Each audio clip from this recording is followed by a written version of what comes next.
ನಮಸ್ಕಾರ. ಮಹಾಭಾರತದ ಈ ಸಂಚಿಕೆಗೆ ತಮಗೆ ಸ್ವಾಗತ. ಘಟೋತ್ಕಚ ಮತ್ತು ಅವನ ಪರಿವಾರ ಪಾಂಡವರ ಜೊತೆ ಇದ್ದವರು ಈ ಭೀಮ ಯುಧಿಷ್ಠಿರನ ಅನುಮತಿ ಪಡೆದು ತಮ್ಮ ಸ್ವಸ್ಥಾನಕ್ಕೆ ಮರಳಿದರು. ಅದಾದ ನಂತರ ಒಂದು ದಿವಸ ಭೀಮ ಈ ಜಟಾಸುರ ಎನ್ನುವ ಭಯಂಕರನಾದ ರಾಕ್ಷಸ ಇವರ ಬಳಿ ಮಾರುವೇಷದಿಂದ ಇದ್ದವರು ಅವನನ್ನು ಕೊಂದ. ಇವರು 5 ವರ್ಷವಾಗಿತ್ತು ಅರ್ಜುನ ಹೋಗಿ. ಅರ್ಜುನನ ನಿರೀಕ್ಷೆಯಲ್ಲೇ ಇದ್ದರು. ಒಂದು ದಿನ ಪಾಂಡವರು ನೋಡುತ್ತಿರಬೇಕಾದ್ರೆ ಆಕಾಶದಲ್ಲಿ ಒಂದು ಬೆಂಕಿಯ ಜ್ವಾಲೆ ಕಾಣಿಸಿದಂತೆ ಆಯಿತು. ಇವರು ನೋಡುತ್ತಿರುವಂತೆಯೇ ಅದು ಸಮೀಪ ಬಂತು. ಅದು ಹತ್ತಿರ ಬರುತ್ತಿದ್ದಂತೆಯೇ ದಿವ್ಯವಾದ ಅಗ್ನಿ ಜ್ವಾಲೆಯಂತೆ ಕಂಗೊಳಿಸುತ್ತಿದ್ದ. ಈ ದೇವೇಂದ್ರನ ರಥವಾಗಿತ್ತು ಅದು. ಆ ರಥ ಇವರ ಮುಂದೆಯೇ ಬಂದು ಇಳಿಯಿತು. ಅದರಿಂದ ಈ ಮಾತಲ್ಲಿ ದೇವೇಂದ್ರನ ಸಾರಥಿ ಇಳಿದ. ಅವನ ಹಿಂದೆಯೇ ಅರ್ಜುನ ಸಂತೋಷದ ಮುಖದೊಡನೆ ಬಂದು ಇಳಿದ. ಅವನನ್ನು ನೋಡಿದ ಕೂಡಲೇ ಎಲ್ಲರಿಗೂ ಬಹಳ ಸಂತೋಷವಾಯಿತು. ಅರ್ಜುನ ಮೊದಲು ಈ ಗೌಮ್ಯರಿಗೆ, ಲೋಮೇಶ ಮಹರ್ಷಿಗಳಿಗೆ, ಯುಧಿಷ್ಠಿರನಿಗೆ, ಭೀಮನಿಗೆ ನಮಸ್ಕಾರವನ್ನು ಮಾಡಿದ. ನಂತರ ಹೋಗಿ ನಕುಲ ಸಹದೇವರನ್ನು ತುಂಬಿಕೊಂಡು ದ್ರೌಪದಿಯೊಂದಿಗೆ ಮಾತಲ್ಲಿ ತನ್ನ ಸತ್ಕಾರಗಳ ಆದ ನಂತರ ಮಾತಲ್ಲಿ ದೇವೇಂದ್ರನ ರಥದಲ್ಲಿ ಹಿಂದಿರುಗಿ ಸ್ವಲ್ಪ ಹೊತ್ತಿನಲ್ಲಿ ದೇವೇಂದ್ರ ಸಹ ಇಳಿದು ಬಂದ. ದೇವೇಂದ್ರ ಯುಧಿಷ್ಠಿರನೊಂದಿಗೆ ಸತ್ಕಾರಗಳ ನಂತರ ಮಾತನಾಡಿದ. ಅವನು ಹೇಳಿದ, ಈ ಅರ್ಜುನ ತನ್ನ ಸನ್ನಡತೆ, ಸಚ್ಚಾರಿತ್ರ್ಯ ಇವೆಲ್ಲದರೊಂದಿಗೆ ದಿವ್ಯಾಸ್ತ್ರಗಳನ್ನು ಎಲ್ಲ ದೇವತೆಗಳಿಂದಲೂ ಪಡೆದುಕೊಂಡಿದ್ದಾನೆ. ಈಗ ಅವನು ಲೋಕೈಕ ವೀರನಾಗಿದ್ದಾನೆ. ಅವನನ್ನು ಸೋಲಿಸುವುದು ಯಾರಿಗಾದರೂ ಅಸಾಧ್ಯ. ಅವನಿಂದ ನಿಮ್ಮ ರಾಜ್ಯವನ್ನು ನೀವು ಮರಳಿ ಪಡೆಯಬಹುದು ಎನ್ನುವ ಸಮಾಧಾನದ ಮಾತುಗಳನ್ನು ಆಡಿ ಈ ದೇವೇಂದ್ರ ಮತ್ತೆ ಹೊರಟು ಹೋದ. ನಂತರ ಅರ್ಜುನ ಈ 5 ವರ್ಷಗಳ ಕಾಲ ತಾನು ಪಾಶುಪತಾಸ್ತ್ರವನ್ನು ಈ ಶಿವನಿಂದ ಪಡೆದಿದ್ದು, ಸ್ವರ್ಗಕ್ಕೆ ಹೋಗಿದ್ದು, ಅಲ್ಲಿ ಏನೇನಾಯಿತು, ದಿವ್ಯಾಸ್ತ್ರಗಳನ್ನು ತೆಗೆದುಕೊಂಡಿದ್ದು ಎಲ್ಲವನ್ನು ಹೇಳಿದ್ದು. ಕಡೆಗೆ ಈ ಇಂದ್ರನ ಆದೇಶದಲ್ಲಿ ಈ ನಿವಾತ ಕವಚ ಎನ್ನುವ ರಾಕ್ಷಸ ಮತ್ತು ಪೌಲೋಮ ಕಾಣಕೇಯ ಎನ್ನುವ ರಾಕ್ಷಸರು ಇವರುಗಳನ್ನು ತಾನು ಹೇಗೆ ಇಂದ್ರನ ರಥದಲ್ಲೇ ಮಾತಲಿಯೊಂದಿಗೆ ಹೋಗಿ ಸಂಹರಿಸಿದೆ ಎನ್ನುವ ವಿಷಯವನ್ನೆಲ್ಲ ವಿವರವಾಗಿ ಹೇಳಿದ. ಆ ರಾಕ್ಷಸರಿಗೆ ದೇವತೆಗಳಿಂದ ಮರಣವಿಲ್ಲ ಎನ್ನುವ ವರವಿತ್ತು. ಹಾಗಾಗಿ ಅರ್ಜುನನ ಸಹಾಯವನ್ನು ಈ ದೇವತೆಗಳು ಪಡೆದುಕೊಂಡಿವೆ. ಇವೆಲ್ಲ ಹೇಳಿ ನಾನು ದಿವ್ಯಾಸ್ತ್ರಗಳನ್ನು ಪ್ರದರ್ಶಿಸಲು ಮುಂದಾದ. ಆಗ ಕೆಲವಾರು ದೇವತೆಗಳು ಮತ್ತು ನಾರದರು ಸಹ ಕೆಳಗೆ ಇಳಿದು ನಾರದರು ಅರ್ಜುನನಿಗೆ ಹೇಳಿದರು, ಈ ದಿವ್ಯಾಸ್ತ್ರಗಳು ಇರುವುದು ಪ್ರದರ್ಶನಕ್ಕೆ ಅಲ್ಲ, ಅದರಿಂದ ಹಾನಿಯೇ ಸಂಭವಿಸುತ್ತದೆ. ಹಾಗಾಗಿ ಇವುಗಳನ್ನು ಅಗತ್ಯ ಬಂದಾಗ ಮಾತ್ರ ಉಪಯೋಗಿಸಬೇಕು ಎಂದರು. ಇದನ್ನು ಕೇಳಿ ಅರ್ಜುನ ಸುಮ್ಮನಾದ. ದೇವತೆಗಳು ಮರಳಿ ಹೋದರು. ಹೀಗೆ ಪಾಂಡವರು ಒಂದಷ್ಟು ದಿನ ಅಲ್ಲೇ ಗಂಧಮಾದನ ಪರ್ವತದ ಬಳಿಯೇ ಋಷಿಶೇಣ ಈ ರಾಜರ್ಷಿಯ ಆಶ್ರಮದಲ್ಲಿ ಇದ್ದರು. ಒಂದು ದಿನ ಭೀಮಸೇನ ಈ ಬೇಟೆಗೋಸ್ಕರ ಹೋದ. ಅವನು ಹೋಗುವಾಗ ಆ ದಾರಿ ಅವನ ಹೊಡೆತಕ್ಕೆ ಆ ಮರಗಿಡಗಳು ಬಿದ್ದವು. ಅವನ ಗರ್ಜನೆಗೆ ಈ ಪ್ರಾಣಿಗಳೇ ಓಡಿ ಹೋಗುತ್ತಿದ್ದವು. ಅವನ ಹೊಡೆತಕ್ಕೆ ಈ ಆನೆ ಸಿಂಹಗಳೇ ಹತರಾಗುತ್ತಿದ್ದವು. ಹೀಗೆ ಅವನು ಹೋಗಿದ್ದ ಅರಣ್ಯದೊಳಗೆ ಹೋದ. ಅವನು ಹೋದಾಗ ಅಲ್ಲಿ ಒಂದು ಪರ್ವತಾಕಾರದ ಒಂದು ಹೆಬ್ಬಾವು ಎದುರಿಗೆ ಕಾಣಿಸಿತು. ಆ ಹೆಬ್ಬಾವು ತಕ್ಷಣ ಈ ಭೀಮಸೇನನನ್ನು ಸುತ್ತಿ ಹಾಕಿಕೊಂಡು ಭೀಮಸೇನನಿಗೆ ಸುತ್ತಾಡಲು ಆಗಲಿಲ್ಲ. ಅವನ ಆನೆಯ ಬಲವೂ ಸಹ ಅದರ ಮುಂದೆ ನಡೆಯಲಿಲ್ಲ. ಭೀಮಸೇನ ಮೂರ್ಛಿತನ.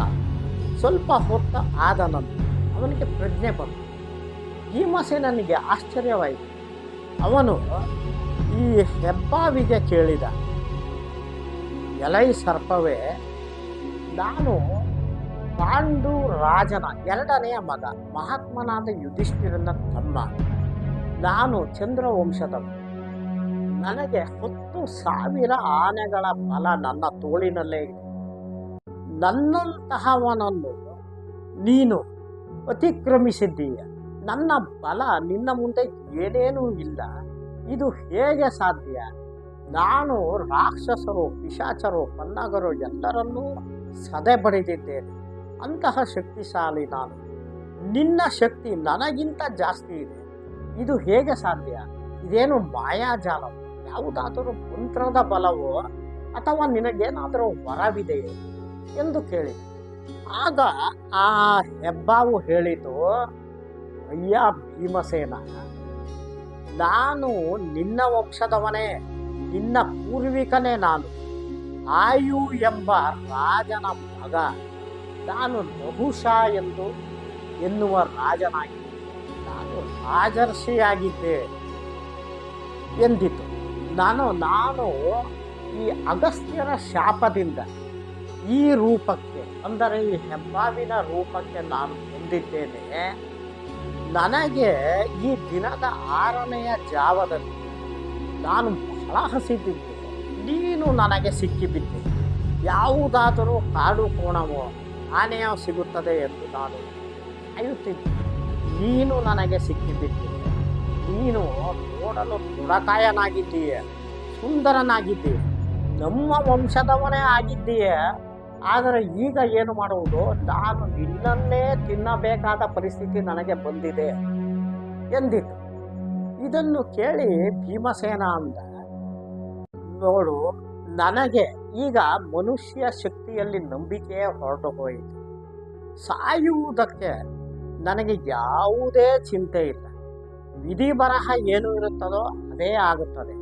ಆದರೆ ನಾನು ಸತ್ತೆ ಎಂದು ಗೊತ್ತಾದರೆ ನನ್ನ ಸಹೋದರರು ಮತ್ತೆ ಆ ರಾಜ್ಯವನ್ನು ಮರಳಿ ಪಡೆದುಕೊಳ್ಳುವ ವಿಚಾರಕ್ಕೆ ಹೋಗುವುದಿಲ್ಲವೆಂದು ಕಾಣಿಸುತ್ತದೆ.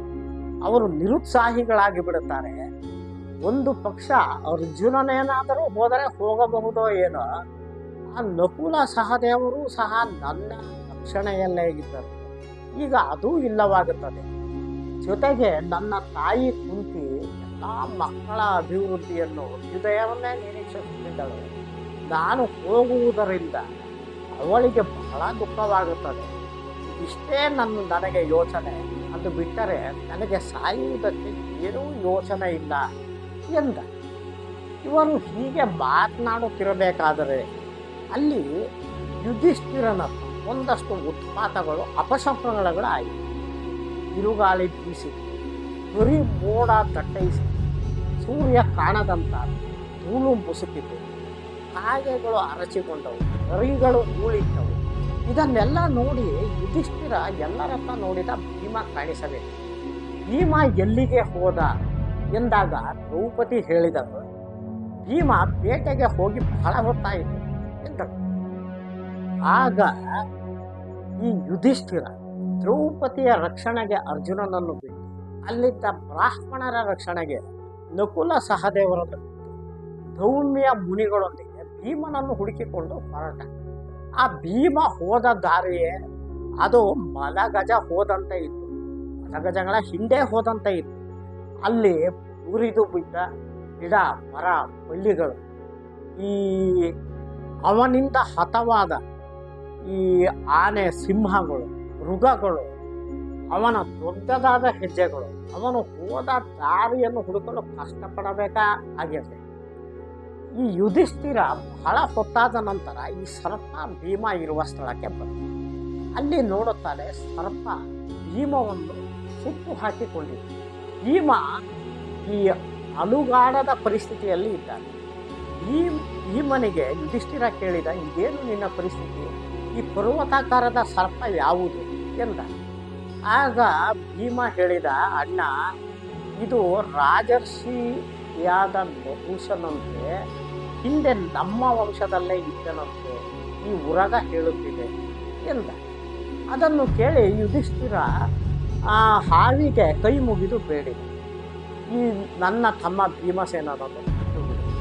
ನಾವು ಇವನಿಗೆ ಬದಲಾಗಿ ಯಾವುದೋ ಕಾಡು ಕೋಣವನ್ನು ಆನೆಯನ್ನು ನಿನಗೆ ಒಪ್ಪಿಸುತ್ತೇವೆ ಎಂದ. ಅದಕ್ಕೆ ಆ ಉರಗ ಹೇಳಿತು, ನಾನು ಇವನನ್ನು ಹಿಡಿದಿದ್ದೇನೆ, ಇವನು ಇಂದಿನ ನನ್ನ ಆಹಾರ. ನೀನು ಇಲ್ಲೇ ಇದ್ದರೆ ನೀನೂ ಸಹ ಇವನ ನಂತರ ನನಗೆ ಆಹಾರವಾಗುತ್ತೀಯ ಎಂದಿತು. ಯುಧಿಷ್ಠಿರ ಮತ್ತೆ ಆ ಉರಗವನ್ನು ಕೇಳಿದ, ಅಯ್ಯ ಸರ್ಪವೇ, ನೀನು ಯಾರು? ನಿನಗೆ ಈ ರೀತಿಯ ಬಲ ಎಲ್ಲಿಂದ ಬಂತು ಎಂದ. ಅದಕ್ಕೆ ಆ ಸರ್ಪ ಹೇಳಿತು, ನಾನು ಹಿಂದೆ ನಹುಷನೆಂಬ ರಾಜನಾಗಿದ್ದೆ, ಆಯು ಎನ್ನುವ ರಾಜನ ಮಗನಾಗಿದ್ದೆ. ನಾನು ನಿಮ್ಮ ಪೂರ್ವಿಕನೇ, ಚಂದ್ರವಂಶದವನು. ಚಂದ್ರನಿಂದ 5ನೇ ತಲೆ ನನ್ನದು. ನಾನು ಇಂದ್ರ ಪದವಿಗೆ ಹೋಗಿದ್ದೆ, ಅಲ್ಲಿ ಅಗಸ್ತ್ಯರಿಂದ ಶಾಪಕ್ಕೊಳಗಾದ, ಭೂಮಿಗೆ ಹೆಬ್ಬಾವಾಗಿ ಬಿಟ್ಟಿದ್ದೇನೆ. ನನ್ನದೊಂದು ಕೋರಿಕೆ ಇದೆ. ನಾನು ನಿನಗೆ ಕೆಲವು ಪ್ರಶ್ನೆಗಳನ್ನು ಕೇಳುತ್ತೇನೆ. ನೀನು ಆ ಪ್ರಶ್ನೆಗಳಿಗೆ ಉತ್ತರಿಸಿದರೆ ನಾನು ನಿನ್ನ ತಮ್ಮನನ್ನು ಬಿಡುತ್ತೇನೆ ಎಂದಿದ್ದೆ. ಅದನ್ನು ಕೇಳಿದ ಯುಧಿಷ್ಠಿರ ಹೇಳಿದ, ನೀನು ಪ್ರಶ್ನೆಗಳನ್ನು ಕೇಳು, ನನಗೆ ಎಷ್ಟರ ಮಟ್ಟಿಗೆ ತಿಳುವಳಿಕೆ ಇದೆಯೋ ಅದಕ್ಕೆ ಸರಿಯಾಗಿ ನಾನು ಉತ್ತರಿಸುವ ಪ್ರಯತ್ನವನ್ನು ಮಾಡುತ್ತೇನೆ ಎಂದ. ಆಗ ಹೆಬ್ಬಾವು ಕೇಳಿದ, ಬ್ರಾಹ್ಮಣನೆಂದರೆ ಯಾರು? ಅವನು ಏತಕ್ಕಾಗಿ ಪ್ರಯತ್ನಿಸಬೇಕು ಎಂದಿದ್ದ. ಯುಧಿಷ್ಠಿರ ಹೇಳಿದ, ಯಾರಲ್ಲಿ ಈ ಸತ್ಯ, ಕ್ಷಮೆ, ಅಹಿಂಸೆ, ಶೀಲ, ತಪಸ್ಸು, ಕರುಣೆ ಈ ಎಲ್ಲ ಮುಂತಾದ ಗುಣಗಳು ಇರುತ್ತವೆ, ಅವನೇ ಬ್ರಾಹ್ಮಣನಾದವನು. ಅವನು ಈ ಸುಖ ದುಃಖ ಎರಡೂ ಇಲ್ಲದ ಸ್ಥಿತಿಗೆ ಪರಬ್ರಹ್ಮನಲ್ಲಿ ಪ್ರಯತ್ನಿಸಬೇಕು ಎಂದ. ಅದನ್ನು ಕೇಳಿದ ಈ ಹೆಬ್ಬಾವು ಹೇಳಿತು, ನೀನು ಹೇಳುತ್ತಿರುವುದಾದರೂ ಏನು? ಶೂದ್ರನಲ್ಲಿಯೂ ಸಹ ಆ ಗುಣಗಳು, ನೀನು ಹೇಳಿದ ಗುಣಗಳು, ಈ ಸತ್ಯ, ದಾನ, ಶೀಲ, ಈ ಅಹಿಂಸೆ ಇವುಗಳೆಲ್ಲ ಇರಬಹುದಲ್ಲವೇ ಅಂದಿತು. ಮತ್ತೆ ನೀನು ಹೇಳಿದೆ ಆ ಸುಖ ದುಃಖ ಇರದ ಸ್ಥಿತಿ ಎಂದು. ಆ ಥರದ ಸ್ಥಿತಿ ನನಗೆ ಎಲ್ಲಿಯೂ ಕಾಣಿಸುತ್ತಿಲ್ಲವಲ್ಲ ಪ್ರಪಂಚದಲ್ಲಿ ಎಂದಿತು. ಯುಧಿಷ್ಠಿರ ಹೇಳಿದ, ಈ ಗುಣಗಳು ಒಬ್ಬ ಶೂದ್ರನಲ್ಲಿ ಇದ್ದರೆ ಅವನು ಶೂದ್ರನು. ಈ ಗುಣಗಳು ಒಬ್ಬ ಬ್ರಾಹ್ಮಣನಲ್ಲಿ ಇಲ್ಲದಿದ್ದರೆ ಅವನು ಬ್ರಾಹ್ಮಣನೂ ಅಲ್ಲ. ಅದೇ ರೀತಿ ಈಗ ನಾನು ನಿನಗೆ ಈ ಸುಖ ದುಃಖ ಇಲ್ಲದ ಪರಿಸ್ಥಿತಿ ಎಂದು ಹೇಳಿದ್ದೇನೆ. ನೋಡು, ಈ ಉಷ್ಣವಿದ್ದ ಕಡೆ ಶೀತವಿರುವುದು, ಶೀತವಿದ್ದ ಕಡೆ ಉಷ್ಣವಿರಬೇಕು. ಅದೇ ರೀತಿ ಶೀತವಿಲ್ಲದ ಒಂದು ಸ್ಥಿತಿಯೂ ಇದೆ ಅಲ್ಲವೇ? ಅದನ್ನು ನಾವು ನೋಡುತ್ತೇವೆ. ಅದೇ ರೀತಿ ಸುಖ ದುಃಖ ಎರಡೂ ಇಲ್ಲದ ಪರಿಸ್ಥಿತಿಯೂ ಸಹ ಇದೆ ಎಂದು. ಮತ್ತೆ ಆ ಹೆಬ್ಬಾವು ಕೇಳಿತು, ನೀನು ಹೇಳಿದ ಗುಣಗಳು ಇರುವವನೇ ಬ್ರಾಹ್ಮಣ ಎನ್ನುವುದಾದರೆ ಜಾತಿ ವ್ಯರ್ಥ ಆಗುತ್ತದಲ್ಲ ಎಂದು. ಯುಧಿಷ್ಠಿರ ಹೇಳಿದ, ಮನುಷ್ಯರಲ್ಲಿ ಯಾವ ಮನುಷ್ಯನು ಯಾವ ವರ್ಣದ ಸ್ತ್ರೀಯೊಂದಿಗೆ ಸಮಾಗಮವಾಗಿ ಮಕ್ಕಳು ಜನಿಸಬಹುದು, ವರ್ಣ ಸಂಕರವಾಗಬಹುದು. ಹಾಗಾಗಿ ಗುಣಗಳೇ ಮುಖ್ಯ ಎಂದು ನಾನು ಹೇಳಿದೆ. ಇದು ನನ್ನ ಅಭಿಪ್ರಾಯ. ಋಷಿಗಳು ಸಹ ಯಾಗ ಮಾಡುವ ಸಂದರ್ಭದಲ್ಲಿ ಹೇಳುತ್ತಾರೆ, ಏ ಯಜಾಮಹೆ ಎಂದು. ಅಂದರೆ ಬ್ರಾಹ್ಮಣರಾದರೂ ಅಬ್ರಾಹ್ಮಣರಾದರೂ ಈ ಯಾಗವನ್ನು ನಡೆಸಿಕೊಡುತ್ತಿದ್ದೇವೆ ಎಂದು. ಅದು ನನ್ನ ಮಾತನ್ನು ಪುಷ್ಟೀಕರಿಸುತ್ತದೆ. ಅದರ ಜೊತೆಗೆ ಸ್ವಯಂಭ ಮುನುವೇ ಹೇಳಿದ್ದಾನೆ, ಸ್ವಯಂಭೂ ಮುನು.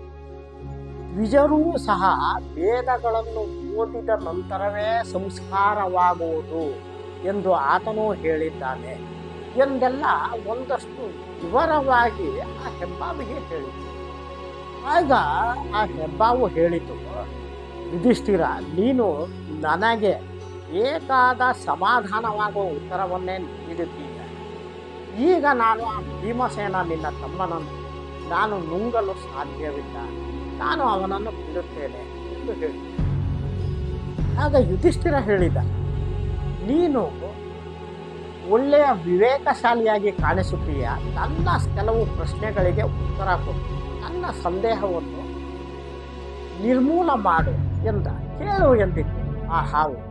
ಯುಧಿಷ್ಠಿರ ಹೇಳಿದ, ಈ ಪ್ರಪಂಚದಲ್ಲಿ ಒಬ್ಬ ಮನುಷ್ಯ ಸದ್ಗತಿ, ಸ್ವರ್ಗ, ಉತ್ತಮ ಲೋಕಗಳನ್ನು ಪಡೆಯಬೇಕು ಎಂದ. ಆತ ಏನು ಮಾಡಬೇಕು ಎಂದ. ಆಗ ಹಾವು ಹೇಳಿತು, ಸತ್ಪಾತ್ರರಲ್ಲಿ ದಾನ, ಅಂದರೆ ದಾನ ತೆಗೆದುಕೊಳ್ಳಲು ಅರ್ಹರಾದವರಿಗೆ ಮಾತ್ರ ದಾನ. ಸತ್ಪಾತ್ರರಲ್ಲಿ ದಾನ, ಸತ್ಯ, ಪ್ರಿಯವಾದ ಮಾತು, ಅಹಿಂಸೆ ಇವೇ ಮೊದಲಾದವುಗಳು ಈ ಸ್ವರ್ಗಕ್ಕೆ ದಾರಿಯನ್ನು ಮಾಡಿಕೊಡುತ್ತವೆ ಎಂದಿತು.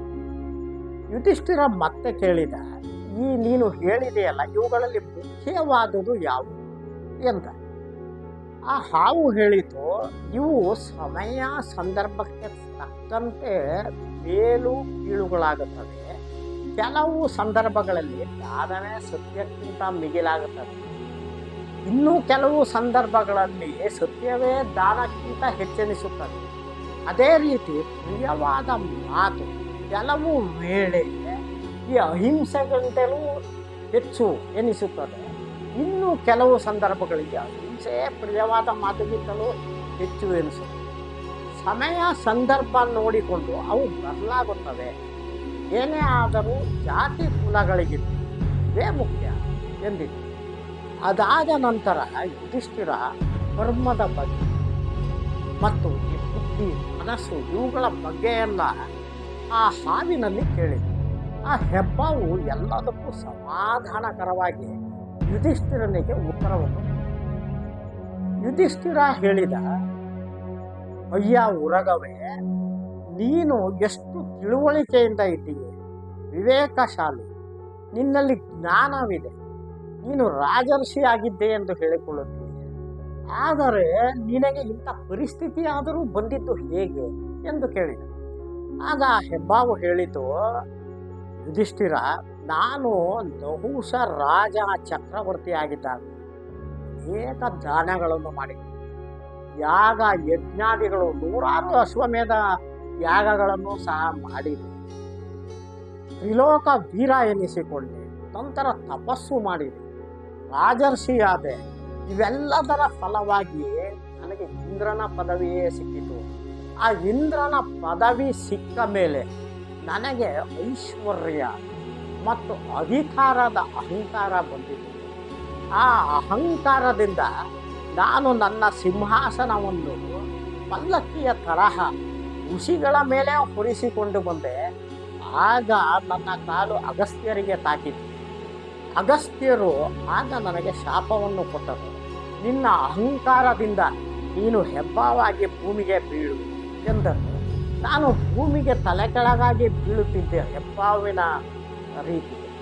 ಆಗ ಅವರಲ್ಲಿ ಬೇಡಿಕೊಂಡೆ, ದಯವಿಟ್ಟು ನನ್ನ ಅಜ್ಞಾನವನ್ನು ಕ್ಷಮಿಸಿ, ನನ್ನ ಅಹಂಕಾರವನ್ನು ಕ್ಷಮಿಸಿ, ನನಗೆ ಶಾಪ ವಿಮೋಚನೆ ಯಾವಾಗ ಎಂದು ಕೇಳಿಕೊಂಡೆ. ಅವರು ಕರುಣೆಯಿಂದ ಹೇಳಿದರು, ನಿನ್ನ ಅಹಂಕಾರವ ನಾಶವಾಗುವ ತನಕ ನೀನು ಅದನ್ನು ಅನುಭವಿಸುತ್ತೀಯೇ. ನಿನಗೆ ಯುಧಿಷ್ಠಿರ ಬಂದು ತಕ್ಕ ಉತ್ತರಗಳನ್ನು ಈ ಆತ್ಮ ಪರಮಾತ್ಮನ ಮೇಲೆ ಕೊಡುತ್ತಾನೆ. ಆಗ ನಿನ್ನ ಶಾಪ ವಿಮೋಚನೆಯಾಗುತ್ತದೆ ಎಂದು ಹೇಳಿದ್ದರು.